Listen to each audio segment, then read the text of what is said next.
I feel like lighting a candle. So let's go.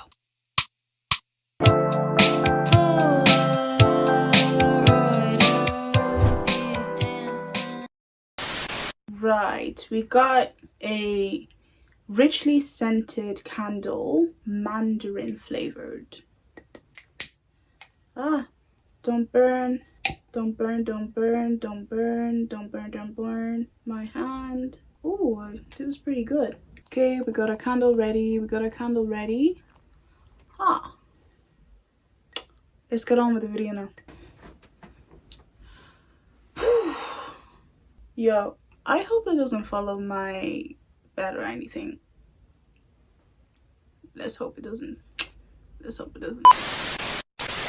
Anyway, welcome back, #DearMe. I know, another video where I'm not being as consistent as I should be. What? Who would have thought? If you have been watching any of the DearMe videos so far, I am sincerely grateful that you are tuning in and watching every time I upload. If this is your first time hearing about DearMe, this community, or this channel, or even myself, I welcome you to our personal growth community. My name is Naomie Campbell and I am the CEO and founder of #DearMe. I am also a motivational life coach for women, and #DearMe was created in order to help and guide women on their self-love journeys. I know that healing is one of the most difficult things to do in life and something you will be doing till the day you possibly die.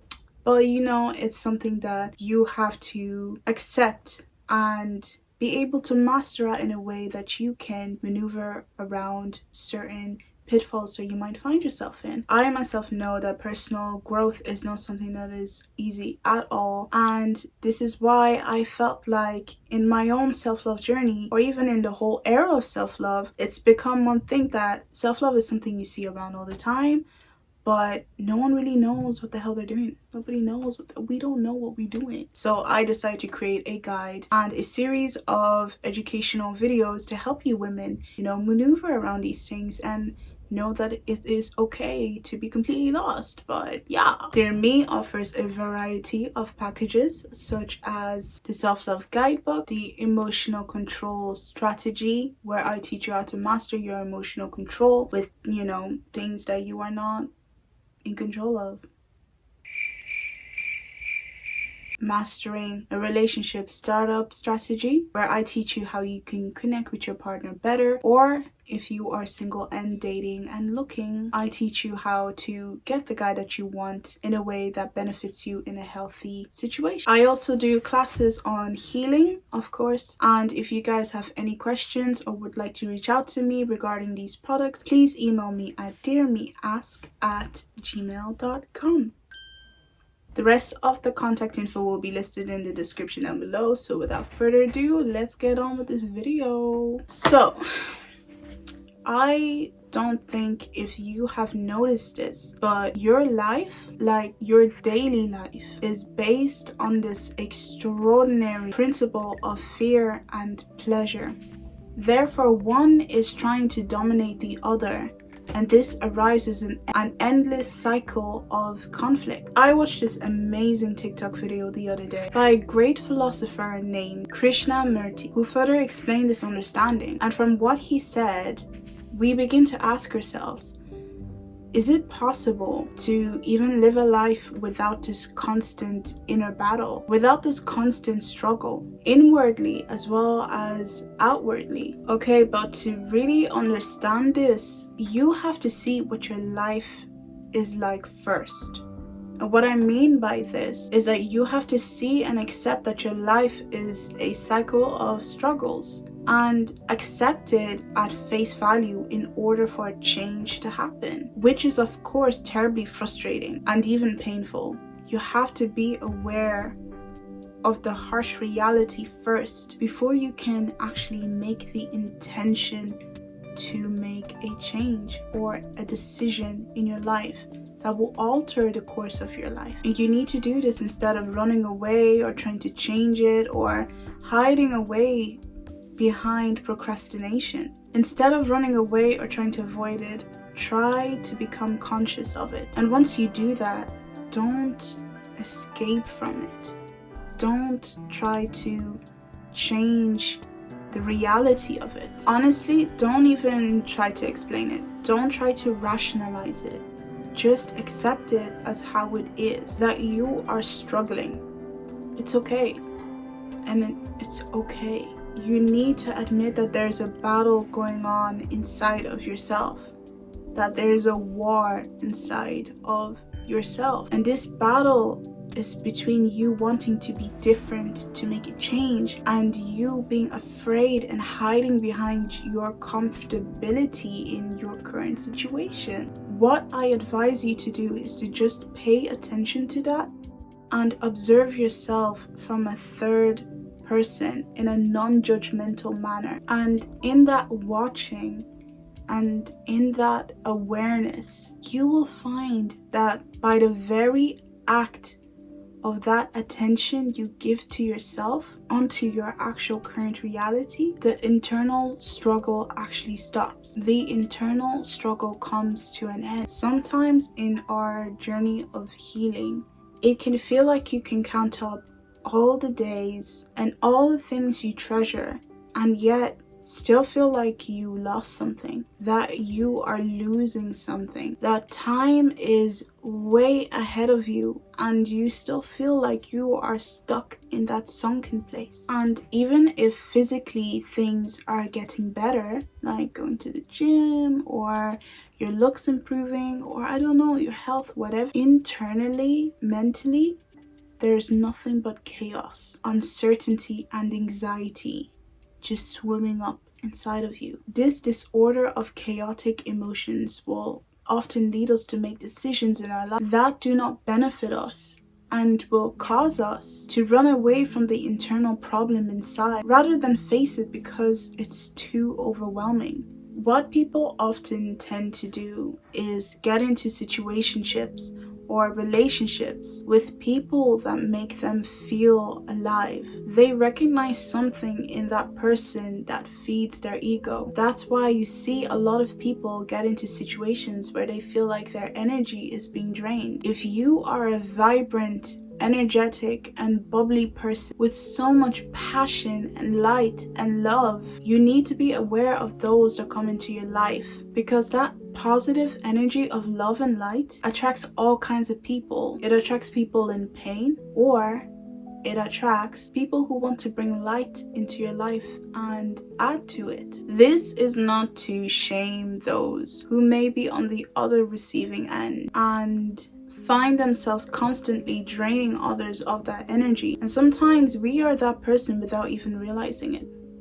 Sometimes you are the villain in someone else's story, whether you are conscious of it or not. It is completely normal to be amazed or at awe with the people that we meet, you know, people who inspire you, people who are you just think are so cool. It's completely normal to feel that way. They may have certain strengths we wish we had, or certain capabilities we wish we were capable of too. But sometimes that same awe can be found in relationships or situationships where we literally cling onto the other person because we're afraid of what we're going to be left with if they were to leave our life. We freak out and we don't want to be thrown back into the empty void that we were accustomed to until said person came into our life. At times we get so desperate for even one good moment that we even start to think to ourselves, at this point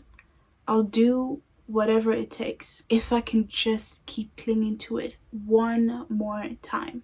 We getting deep over here. It is getting real energies. There's something that I've come to understand, that in terms of clinging on to other people, that we are just traveling and buying time through other people. We are buying time for ourselves from that internal responsibility that is left on the inside. We travel from person to person, and each person that we travel through are like new homes that we take rest in and recharge in. You travel in life with people and through people in search of something to fill that empty void inside of you, something to distract you from that internal chaos, something to make your restless soul feel loved, even if it's just for one moment. You must have heard of the saying, like a moth to a flame, to describe an attraction. But the question is, why are moths so attracted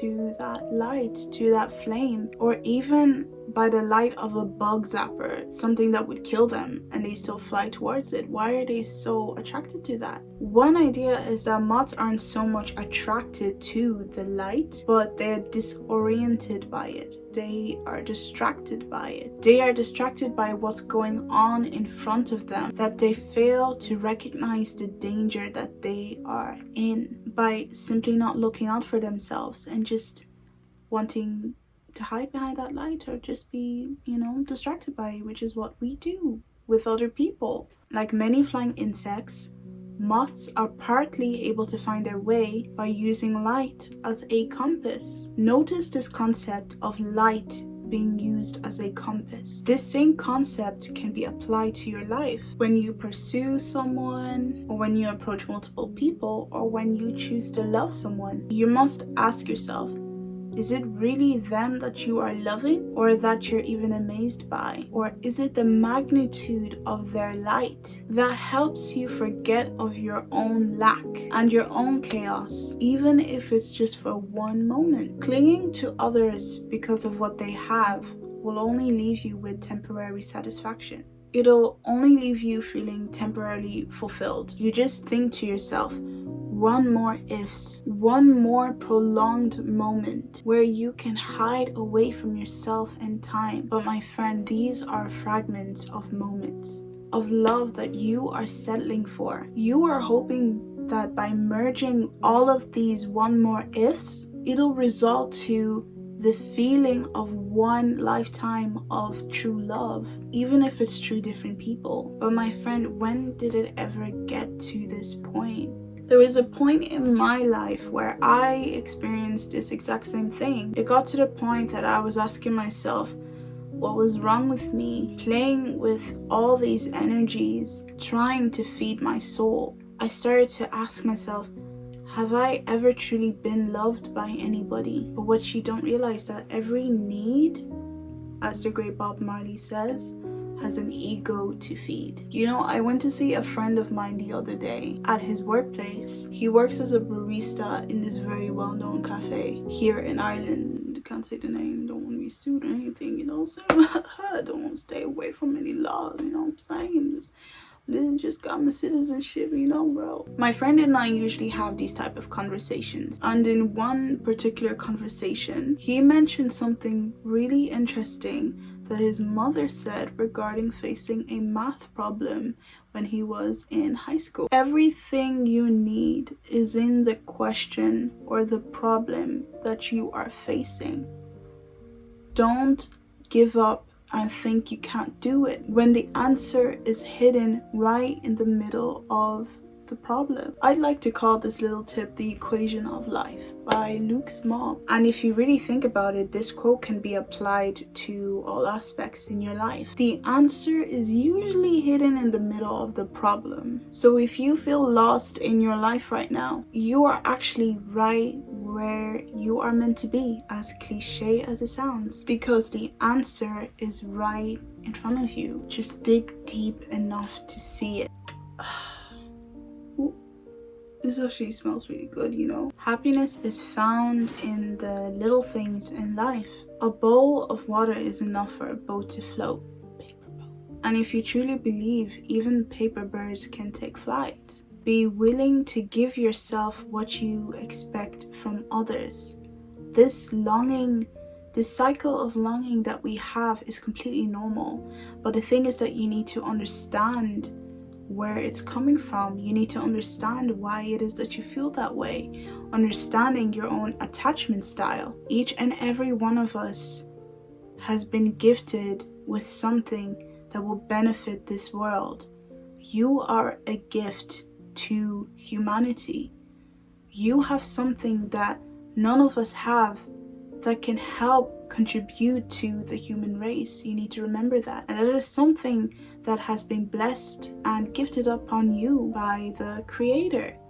So what it gets me thinking, when we move from person to person, trying to hide about this amazingness that they have, or, to make it feel like we are special too by having this person in our lives, makes me wonder, what if we're truly just trying to find that connection with the Creator? Because anything good that you find from someone, all goodness comes from the Creator. So that love that you're longing for, are you really just longing for that connection with the one who created you, with the one who instilled all these beautiful gifts inside of you? Maybe that is what you're subconsciously searching for, and it's beautiful that the body and the mind are not one.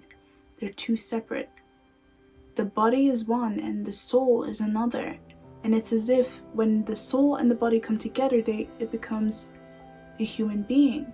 And it's as if the soul is searching for that connection with the Creator, whereas the body that is attached to the mind is not recognizing that yet. It's like a kid learning how to walk.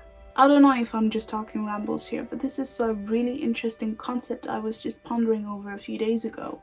What if what we're really searching for, and what if what our hearts are aching for, is that love from the Creator? Is that connection, that moment of, aha,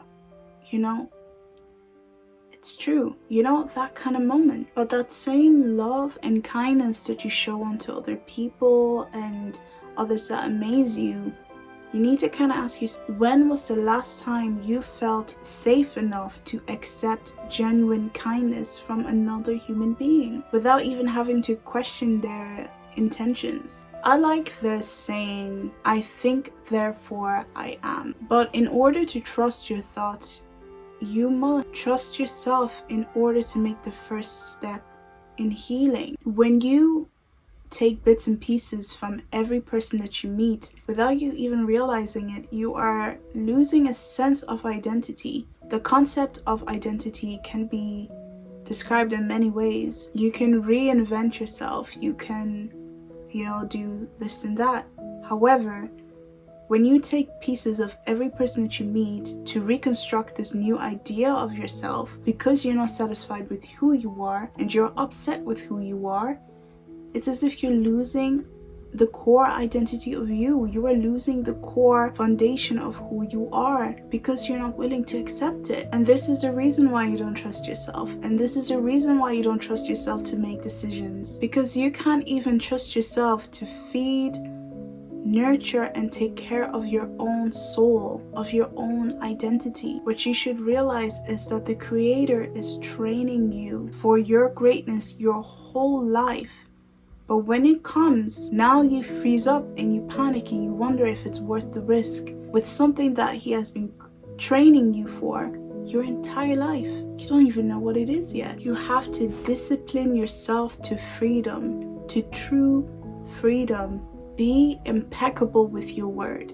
Act on what you know now and don't dwell on the thought or even the past. If the house, as in the mind, is not in order, then your outside environment, as in your body, has very little energy. You can literally invent any kind of illusion, any kind of enlightenment, any kind of daily discipline, and yet it'll still be limited, illusory, because it was born out of chaos and disorder. This is literally all logical, sane, and rational. When undisciplined order exists in the mind, any attempt to make the body feel or look good becomes very shallow and meaningless.